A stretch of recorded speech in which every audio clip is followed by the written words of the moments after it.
তো হ্যালো বন্ধুগণ, welcome back to our channel dream journey. তো আজ আমরা চলে এসেছি শ্রী রামভূমি অযোধ্যায়।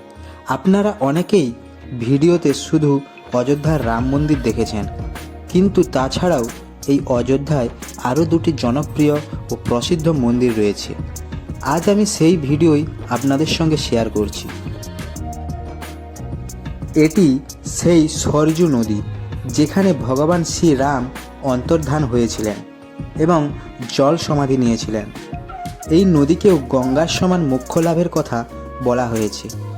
এই নদীটি হিমালয়ের মানসরোবর থেকে বয়ে এসে অযোধ্যার হয়ে কিছু দূরে গিয়ে গঙ্গায় মিশে গেছে। আপনারা হয়তো সরজু নদীকে অন্যান্য ভিডিওতে অন্যভাবে চিনেছেন, কিন্তু আমরা একটু নিরিবিলি স্নান করার জন্য এই রকম নদীর তীরের প্রান্তে এসেছিলাম।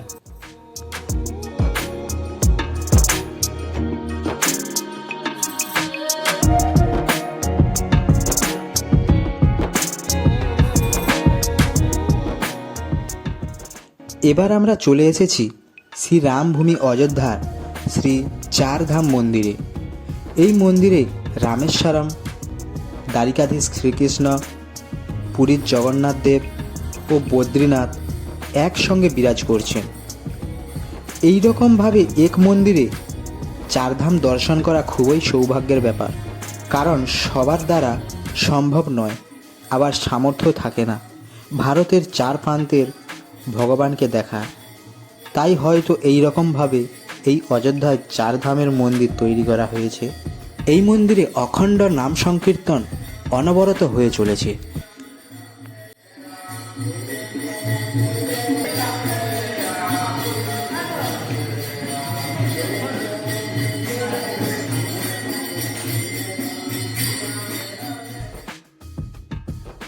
বন্ধুরা, এবার আমরা চলে এসেছি বাল্মীকি ভবনে।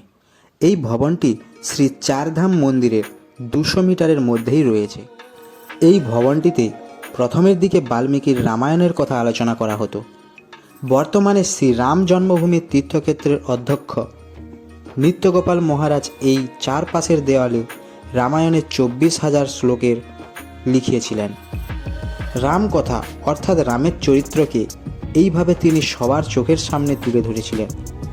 রামায়ণকে সংস্কৃতে লিখেছিলেন বাল্মীকি, পরে তুলসীদাস সব রকম মানুষের কাছে পৌঁছানোর জন্য চতুর্মুখী রূপ দিয়ে লিখেছিলেন রামচরিতমানস, যার দ্বারা ভগবানকে শুধু ভালো করে বোঝা যায় তা না, বরং গানের মাধ্যমে পড়াও যায়। শ্রী রাম জন্মভূমির অযোধ্যায় এই মন্দিরটি সত্যিই খুব সুন্দর ও অত্যন্ত আধ্যাত্মিক স্থান। এই মন্দিরের ভেতরে খুবই নিরিবিলি। চাইলে আপনারা এখানে কিছুটা সময় কাটিয়ে কিছু শ্লোক পড়ে মনকে শান্ত বা রিল্যাক্স করতে পারেন। এখানে ভগবান রামের পুত্র লব কুশ ও সঙ্গে বাল্মীকি বিরাজ করছেন। এই মন্দিরগুলোতে আসার জন্য আপনাদের অযোধ্যা ধাম স্টেশনে আসতে হবে, আর এই অযোধ্যা ধাম স্টেশন থেকে 2 কিলোমিটার দূরে রয়েছে এই শ্রী চারধাম মন্দির। তো বন্ধুগণ, শ্রী রামভূমি অযোধ্যার এই দুটি জনপ্রিয় ও প্রসিদ্ধ মন্দির কি আগে কখনো দেখেছেন আপনারা? তো যাই হোক, এই ভিডিওটি আপনাদের কেমন লাগলো তা অবশ্যই কমেন্ট বক্সে কমেন্ট করে জানাবেন, আর লাইক শেয়ারও করবেন। আর যারা নতুন দেখছেন তারা প্লিজ সাবস্ক্রাইব করে পাশে থাকা বেল আইকনটি প্রেস করে অল নোটিফিকেশনটি অন করে দিবেন। তো চলুন, সবাই ভালো থাকবেন, সুস্থ থাকবেন। দেখা হচ্ছে পরের এরকমই ইন্টারেস্টিং ভিডিও নিয়ে।